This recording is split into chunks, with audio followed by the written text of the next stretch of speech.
کربلا کی دوپہر کے بعد کی رقت انگیز داستان سننے سے پہلے ایک لرزہ خیز اور دردناک منظر نگاہوں کے سامنے لائیے۔ صبح سے دوپہر تک خاندان نبوت کے تمام چشم و چراغ، جملہ آوان و انصار ایک ایک کر کے شہید ہو گئے۔ سب نے دم رخصت دل کی زخمی سطح پر ایک نئے داغ کا اضافہ کیا۔ ہر تڑپتی ہوئی لاش کی آخری ہچکیوں پر امام علی مقام میدان میں پہنچے، گود میں اٹھایا، خیمے تک لائے، زانوں پہ سر رکھا اور جان نثار نے دم توڑ دیا۔ نظر کے سامنے جن لاشوں کا انبار ہے، ان میں جگر کے ٹکڑے بھی ہیں اور آنکھ کے تارے بھی، بھائی اور بہن کے لاڈلے بھی اور باپ کی نشانیاں بھی۔ ان بے گورو کفن جنازوں پر کون ماتم کرے، کون آنسو بہائے اور کون جلتی ہوئی آنکھوں پر تسکین کا مرہم رکھے۔ تنہا ایک حسین اور دونوں جہاں کی امیدوں کا ہجوم ایک عجب درد انگیز بے بسی کا عالم ہے۔ قدم قدم پر نئی قیامت کھڑی ہوتی ہے، نفس نفس میں علم و اندوہ کے نئے نئے پہاڑ ٹوٹتے ہیں۔ دوسری طرف حرم نبوت کی خواتین ہیں، رسول اللہ صلی اللہ علیہ وآلہ وسلم کی بیٹیاں ہیں، سوگوار مائیں اور آشفتہ حال بہنیں ہیں۔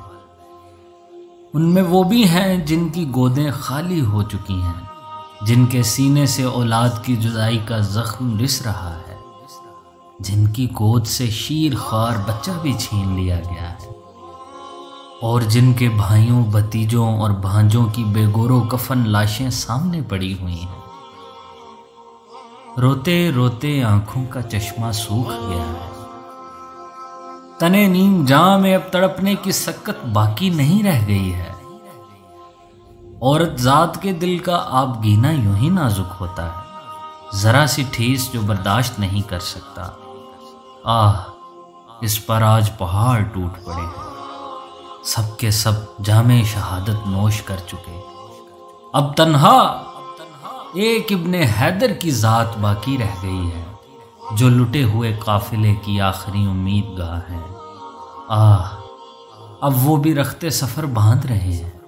خیمے میں ایک کوہرام برپا ہے، کبھی بہن کو تسکین دیتے ہیں، کبھی شہربانوں کو تلقین فرما رہے ہیں، کبھی لختے جگر عابد بیمار کو گلے سے لگاتے ہیں، اور کبھی کمسن بہنوں اور لاڈلی شہزادیوں کو یاس بھری نگاہوں سے دیکھ رہے ہیں۔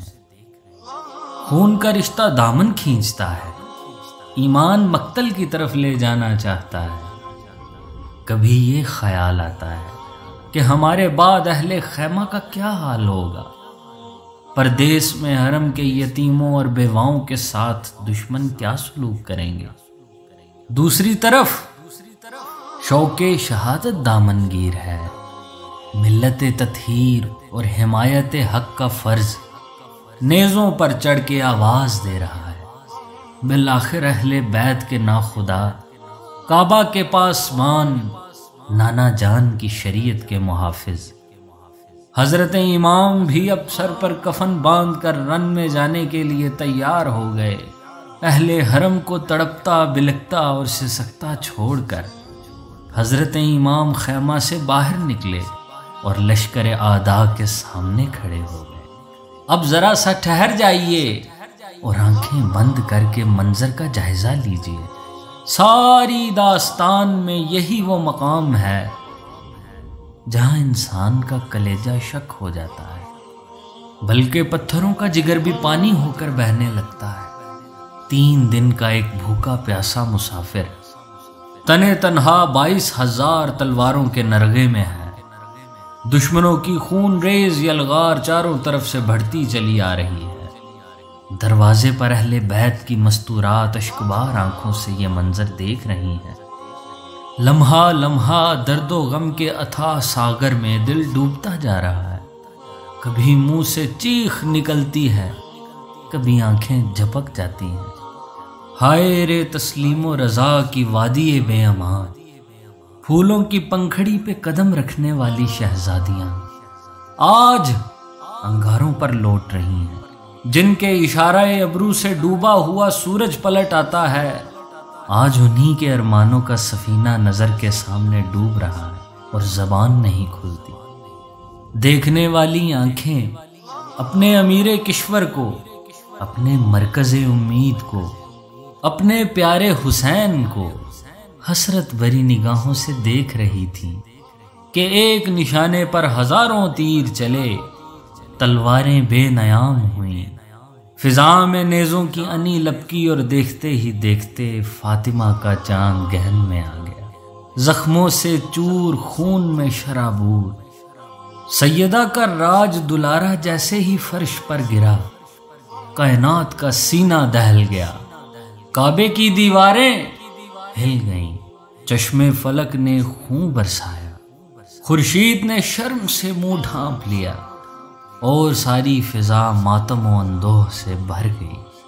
ادھر ارواح طیبات اور ملائکہ رحمت کے جلوں میں جب شہید اعظم کی مقدس روح عالم بالا میں پہنچی تو ہر طرف ابن حیدر کی امامت و یکتائی کا غلبہ بلند ہو رہا تھا۔ ادھر خیمے میں ہر طرف آگ لگی ہوئی تھی، صبر و شکیب کا خرمن جل رہا تھا، یتیموں، بیواؤں اور سوگواروں کی آہ و فغاں سے دھرتی کا کلیجہ پھٹ گیا، امیدوں کی دنیا لٹ گئی۔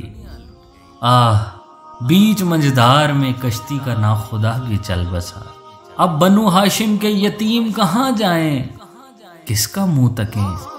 کاشانہ نبوت کی وہ شہزادیاں جن کی عفت سرا میں روح الامی بھی بغیر اجازت کے داخل نہ ہوں، نسیم صبا بھی جن کے آنچلوں کے قریب پہنچ کر ادب کے سانچے میں ڈھل جائے۔ آج کربلا کے میدان میں کون ان کا محرم ہے جس سے اپنے دکھ درد کی بات کہیں؟ ذرا اپنے دل پر ہاتھ رکھ کر سوچئے کہ ہمارے یہاں ایک میت ہو جاتی ہے تو گھر والوں کا کیا حال ہوتا ہے۔ غم گساروں کی بھیڑ اور چارہ گروں کی تلقینیں صبر کے باوجود آنسو نہیں تھمتے، اضطراب کی آگ نہیں بجھتی اور نالہ و فریاد کا شور کم نہیں ہوتا۔ پھر کربلا کے میدان میں حرم کی ان سوگوار عورتوں پر کیا گزری ہوگی جن کے سامنے بیٹوں، شوہروں اور عزیزوں کی لاشوں کا انبار لگا ہوا تھا، جو غم گساروں اور شریک حال ہمدردوں کے جھرمٹ میں نہیں، خون خوار دشمنوں اور سفاک درندوں کے نرغے میں تھیں۔